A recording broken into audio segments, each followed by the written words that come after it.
This is so exciting. Today we are doing an antiquarian hike up onto the hills over that way to visit the site, now this sounds a bit weird, of Yorkshire's newest scheduled ancient monument. It was only listed on the 3rd of July 2025. So exciting. I'm going to do one of those YouTube jump into shot things there. There you go.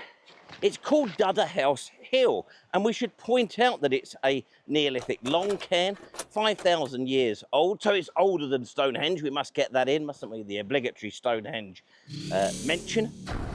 It might be a slight challenge to find it, but that's what we're going to do. Let's go and have a look at Dudderhouse Hill.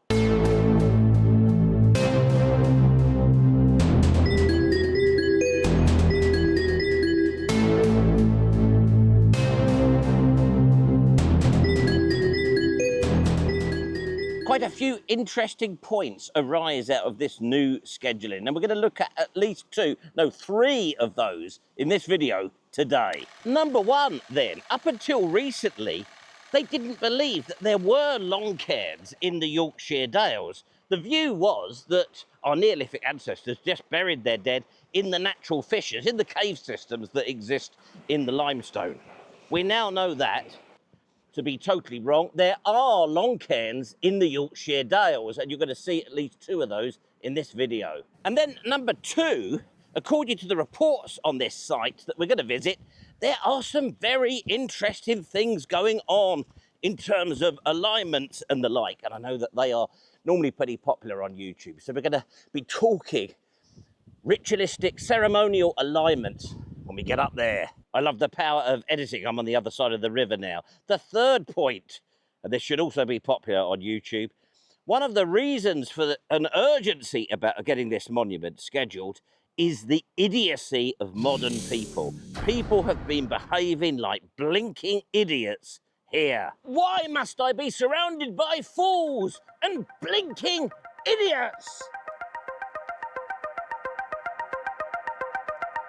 Let me tell you, walking along this bridge whilst talking wasn't that easy either. The risks I take for you lot. Incidentally, that is a wash dub, basically an old-fashioned type of sheep dip. But I'm not going to tell you anything more about that because I don't do that sort of thing. Right, let's do this then. The sun has come out. It was actually really cold when I got here this morning, but it would be nice if we could get some shadow on this because we have some interesting talk about alignments when we get up to our Dudderhouse Neolithic long cairn.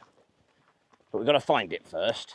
I reckon that was about an unnecessary mile that I added in there. Our way ahead is up this track here, and I will provide a map at some point during this video to show you the route that I took to Dudderhouse Hill. I think I've selected the easiest one. I'm being lazy, basically. Other options are available. And we have something for the pedants out there, those of you who love to show us how clever you are in the comments. We do really love those comments. We don't find them in any way joyless.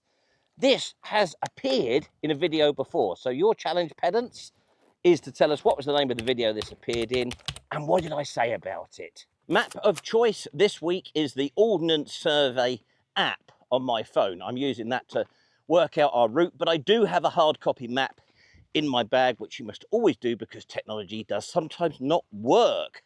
And when I say hard copy, mine, of course, is a laminate OS Explorer map. So yes, this long cairn has only just been scheduled as an ancient monument. I don't know how often that happens. How often do we get a new scheduled ancient monument? If anyone knows the answer to that, let me know. Would be interesting. But this, I guess, could be the first new scheduled ancient monument in Yorkshire for, I don't know, decades, I guess, possibly. It was only identified as a long cairn, or I should say as a prehistoric feature, back in 2008. So it really is a fresh discovery. And now it is protected, the highest form of protection that an ancient structure or object can have in England. However, given the remote location that you're going to see, it does beg the question, how does that actually protect it? They obviously don't have CCTV cameras, and very unlikely there'll even be a sign, but a big price for someone to pay if they are caught damaging it nonetheless.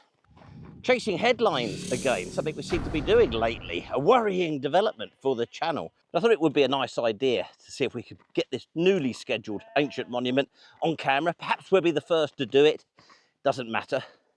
But Neolithic long cairns are important, aren't they? Because they are very often the earliest signs of human activity in the British landscape.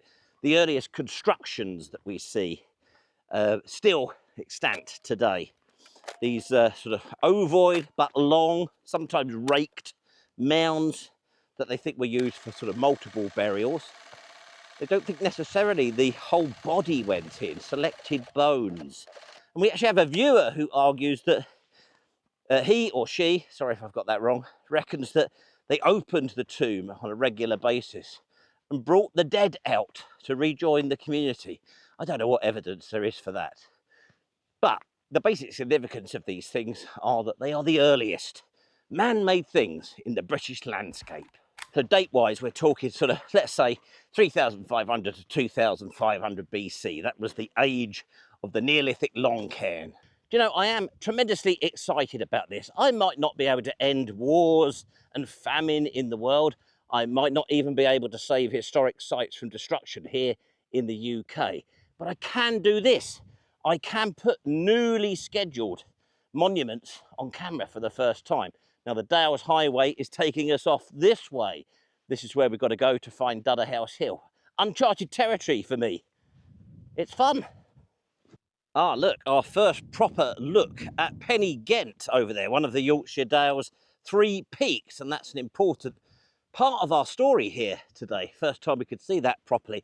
Isn't it weird, the things you say on YouTube sometimes? I was just reflecting on what I said down there by that post, that I may not be able to end wars and famine. I should be more clear about this.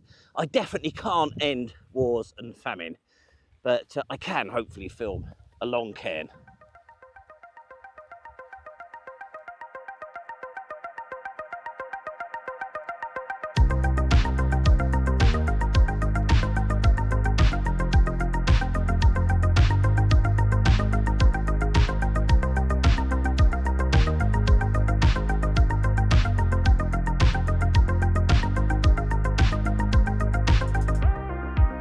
One of the things you really should learn as an amateur YouTube antiquarian is never to be complacent and never to assume. Always check.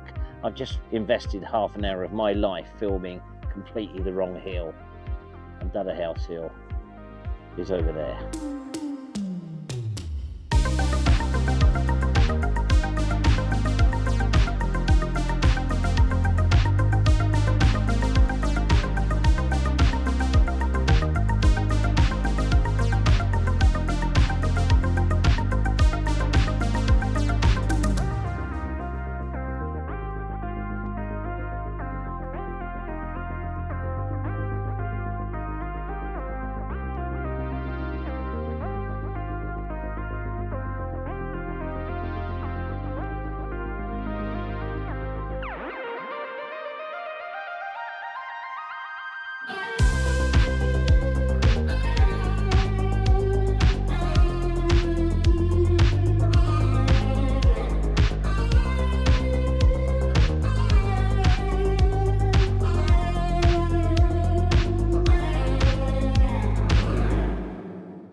Well, I have made it. You knew that I would, and what an absolute pleasure it is for me, pleasure and privilege, I should say, to be stood next to this, Yorkshire's newest ancient monument, Dudderhouse Hill, Long Cairn. And it is beautiful. It's low, probably about 1 metre, 3 feet in height, no more than that, but an awful lot of very interesting stuff going on in the stonework that we'll have a chat about. Right, what I want you to do now is to look at this view. So we're now looking down the length of the Long Cairn towards Pen-y-ghent. So one of the ideas is they think it has been designed to point at Pen-y-ghent. What do you think about that? So just to provide some context, I've stood at, there's the cairn, there's Pen-y-ghent. So that's that alignment there. Now come over here with me And what do we have here? We seem to have a beautiful toppled orthostat there. Now, follow me down here.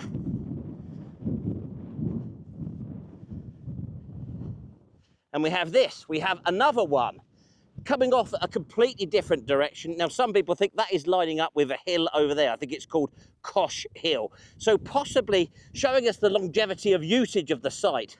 Originally, it's all about venerating Pen-y-ghent, but as it's developed, I can see some interesting bumps here as well. It's sort of come off at this angle, some sort of significance of little Cosh Hill over there.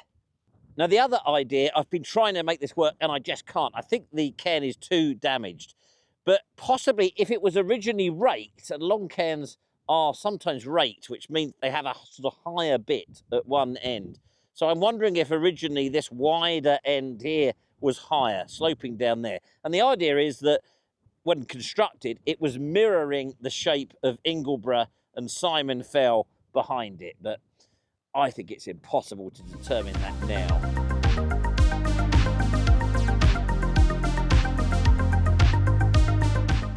Due to the power of editing, which often masks the effort that goes into these things, I am now suddenly on the northern side of Ingleborough Mountain, and I have found this somewhat unexpected, a beautiful prehistoric cairn. Now, I've actually come over this side to see what is over there, over that side of the wall. And the law of sod is kicking in here, the same law of sod which always makes me cut myself shaving just before I'm filming. Here in an area awash with open access, that little bit over there isn't open access, but I have a drone, so they're not defeating me. Now I want you to have a look at that long cairn. We can thank Yvonne again for confirming that that is a Neolithic long cairn, not, I think it was thought to be a settlement previously, still marked on the map as that. Now look at that tail end of the cairn. Do you think that that is aligning, pointing towards Ingleborough Mountain in this case, in a similar way to what we've seen over the other side with that tail pointing towards Pen-y-ghent? What do you reckon?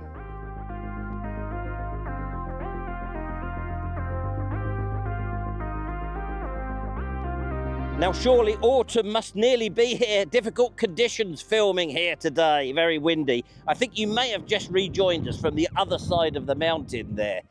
But I must be getting soppy, you know, in my old age. I'm quite affected by this cairn. Now, let's just imagine that its original purpose was forgotten when it was 500 years old. That means that potentially by 2008, it had been not recognised for what it was for something like 4,500 years, until in 2008 someone looked at it and said, hey, you know that thing they say we don't have long cairns in the Yorkshire Dales? Maybe this is one. Isn't that astonishing to think of that? Now, just over there, I can see a slab, which looks very much like it may have once belonged to a kist. But over here, under the rocks, there is a plastic box. And that is probably a fines tray from a completely unofficial, unrecorded excavation that's probably happened in the 21st century. This place has been subject to quite a lot of abuse. Luke identified modification to the cairn from a 1619 map showing animal pens built into it. And this is another one, probably Dudderhouse Hill, from that 1619 map. And the reason I'm voiceovering myself here is that I misidentified it as this, the actual Dudderhouse of Dudderhouse Hill, a two-roomed post-medieval building used for trading cloth, wool, etc. Again, stone may have been robbed from the cairn for this, and the cairn was misidentified as the Dudderhouse for many years. Not just me making those mistakes then. We're normally moaning about Victorian reverends trashing these places, but there we have a plastic box probably telling us that there was a completely unofficial excavation there in the 21st century. Now, get the old pointing, right? It's always difficult pointing. There, can you see that? Of course you can. It is a cairn. Archaeologist Yvonne Luke monitored this place between 2019 to 2023. The cairn was visibly reduced as people took stone from it to build up that post-medieval cairn at the top of Dudderhouse Hill. 2019 to 2023, the time of the unpleasantness when so many British people went absolutely bloody crazy in the British countryside.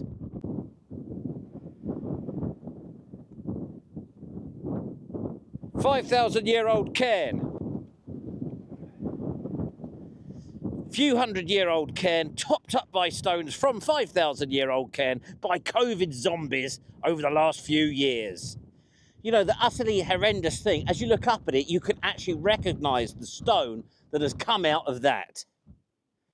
Using the timeline on Google Earth, I tried to identify the reduction of Neolithic cairn and related growth of summit cairn. You can sort of see it, but Adam Pawson's linked 2014 photo illustrates summit cairn growth quite dramatically. No real clues on the LiDAR, although our Neolithic cairn does show very nicely on it.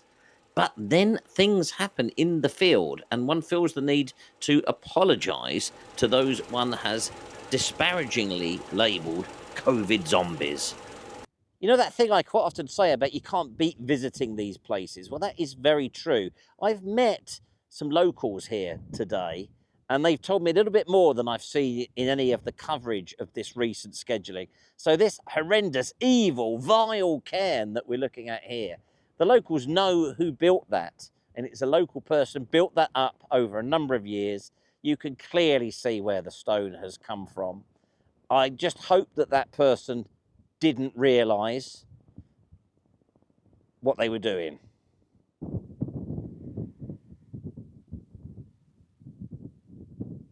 You know, it's a funny old business, this YouTube thing. Every time you get depressed and think, I'm going to throw the towel in, hardly anybody likes me, nobody likes me, I'm hardly anybody's cup of tea. Paul Whitewick has the whole thing sewn up. The money is utterly pathetic. Trust me, the money is utterly pathetic. You think, that's it, I'm going to go and do something else. Then something like this happens. I saw a BBC News item. An algorithm actually worked for once. An algorithm delivered that to me. Said, you'll be interested in this. And here we are, putting it on camera. I am really, really proud to be in the position to do this, to come out and put, this is probably at the moment Britain's newest scheduled ancient monument. And here we are, putting it on camera. Maybe a competitor might just beat me to it, I don't know. I'm not breaking my schedule, it'll be going on a Sunday. But I've really loved this whole exercise. It's restored my faith in the whole process. So YouTube will probably be able to extract my services off the back of this for the next 6 months or so.